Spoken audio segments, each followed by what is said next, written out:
you, Adam. I mean, I have had Adam introduce me a number of times, but that was maybe the best introduction. You know, and he didn't even come in. He just came right off the road. And thank you. I thought that you forgot one other thing that was very important. You worked in my administration too. I mean, so yeah, that's right. Yeah, gave him a job. Yeah. And he did a great job, and now obviously serves the Commonwealth with great distinction in the General Assembly. Let me also thank Tom and Ken. And I think about Charlie as I came in, and Charlie was going, "Gosh, Mark, we've come a long way," and I want to absolutely thank the Partisans for their support, Virginia Partisans for their support. We have come a long way, and I was talking with Diana earlier, echoing what Adam has said, that there are on a whole host of issues. You get to Arlington, you get to Falls Church, you get to Alexandria, and there's kind of, well, of course we're going to respect benefits. Of course we're going to have non-discrimination. Of course we're going to have true equality. And yet, for Virginia, we have made dramatic strides. And part of the ability to continue making these strides is to make sure that we continue to elect legislators to the General Assembly who will carry forward an agenda of equality. And we made great progress last year when we turned the state Senate blue. Yes. Which congratulations. And we have a chance next year where where we always would run into our biggest challenges. Often though was when I had the honor of being governor, and I know with Governor Kane has continued. And by the way, I need to say one thing here, since you were a little bit late. Why don't y'all do something about that damn traffic? For years as governor, people used to say that to me. Now it's great I can say that to somebody else. I know you're working. We're waiting on more federal dollars.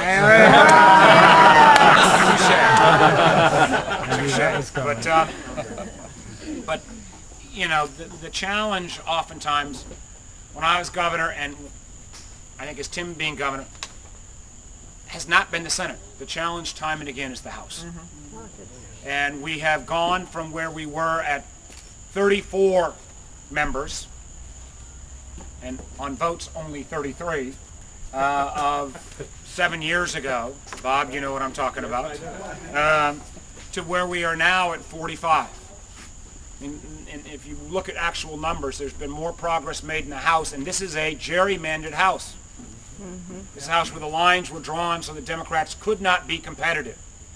Yet because we've shown we can govern, we can build these consensuses, in many ways the House is within reach in the next election cycle. So that's an applause. Bob Hull's great to be a chairman. That's an applause. And we can continue to move an agenda forward. Adam indicated that, made mention of the fact that I do have this little speech tonight. And I am excited about it. So are we. But there is a little bit of daunting nature to think, the guy who gave this speech 4 years ago did pretty well.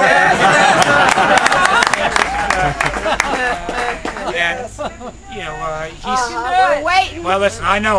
That's what I'm saying. And if it's not that, I got the double whammy of I got to speak the same speech 4 years after Barack Obama and right before Hillary Clinton. So it's not like there's not some competition here, but we do have a great story to tell. Not just a Virginia story, but a story of getting things done. And as Adam mentioned, in a bipartisan fashion. It wasn't just the budget. We got named the best managed state, the best state in the country for business, best state in the country for a lifetime of educational opportunity for kids, which is terribly important. Best state in the country for children's health insurance. I mean, we took a program that was by my predecessor, who now happens to be my opponent. His name go unmentioned. But where the state of Virginia was turning back $56 million rather than signing up kids for children's health insurance. That made no sense at all. We turned it around, and Kaiser Family Foundation recognized us for signing up 98% of all our kids for children's health insurance.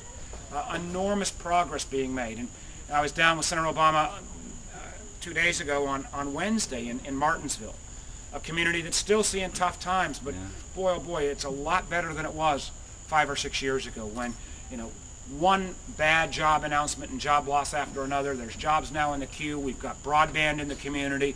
There's a new college being formed. We've got a motorsports initiative going on at the Piedmont Community College, Patrick Henry Community College, you know, that's one of the fastest growing job growth areas for that region, you know, motorsports, NASCAR racing.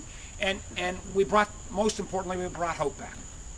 And I hope in some small way in this job application process that I'm going through now that, you know, we can bring some of that same approach if I get hired to go to the Senate. I absolutely want Barack Obama to be the next president of the United States.